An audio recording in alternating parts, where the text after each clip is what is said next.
ನೀನ್ ಹಾಸ್ಪಿಟಲ್ ಅಲ್ಲಿ ಇದ್ದಾಗ ಬಂದಿದ್ ಲೆಟರ್ಸ್ ಇವು. ನಿನ್ ಇಮೇಲ್ ಅಲ್ಲಿ ತುಂಬಾ ಮೆಸೇಜಸ್ ಇದೆ, ಹೋಗಿ ಚೆಕ್ ಮಾಡು.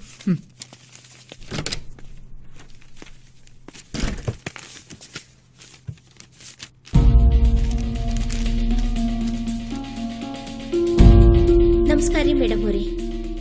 ನಮ್ದು ಶ್ರೀಮಂತ ಮನೆತನ. ನಮ್ಮ ಯಜಮಾನ್ರು ರೇಷ್ಮೆ ವ್ಯಾಪಾರಿ. ಒಂದೊಂದ್ಸಲ ಅವರು 6-7 ತಿಂಗಳು ಊರಾಗಿರೋದಿಲ್ಲ. ಅವ್ರು ಇಲ್ದಿರೋ ಟೈಮ್ನಾಗ ನಮ್ಮ ಮಾವ ಇಲ್ಲಿ ತನಕ ಕರ್ಕೊಂಡ್ ಬಂದಿದ್ಯಾ? ಈಗೇನು ಮಾತಾಡದೆ ಸುಮ್ನೆ ನಿಂತಿದ್ಯಲ್ಲ ರಾಗಿಣಿ, ಏನ್ ವಿಷಯ?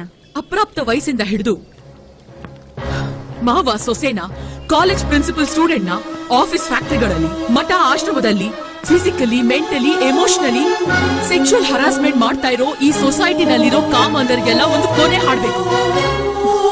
ಇಂಥವ್ರನ್ನೆಲ್ಲ ಸಾಲಾಗಿ ನಿಲ್ಸಿ ಗುಂಡಿಟ್ಟು ಕೊಲೆ ಮಾಡ್ಬೇಕು. ಈಸಿಯಾಗಿ ಸತ್ ಹೋಗ್ತಾರ ಅಷ್ಟೇ. ಆ ಹೆಣ ಇಟ್ಕೊಂಡು ಏನ್ ಮಾಡ್ತೀಯ?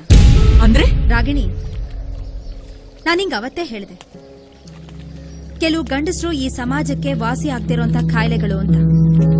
ನೋಡಿ, ಆ ಕಾಯಿಲೆಗಳಿಗೆ ಪರ್ಮನೆಂಟ್ ಮೆಡಿಸಿನ್ ಕಂಡು ಹಿಡಿಬಾರ್ದು ಅಂತ ನಾನ್ ಹೇಳ್ತಿರೋದು. Don't worry, shortly I let you know about it. ಯಾವಾಗ ಗೊತ್ತಾಗತ್ತೆ? ಇನ್ನೂ ಸಾಕಷ್ಟು ಹೆಣ್ಮಕ್ಳು ಬಲಿ ಆದ್ಮೇಲ ಇದನ್ನೆಲ್ಲ ಹೆಣ್ಮಕ್ಳು ನೋವು ಏನು ಅಂತ ಗೊತ್ತಾಗತ್ತೆ.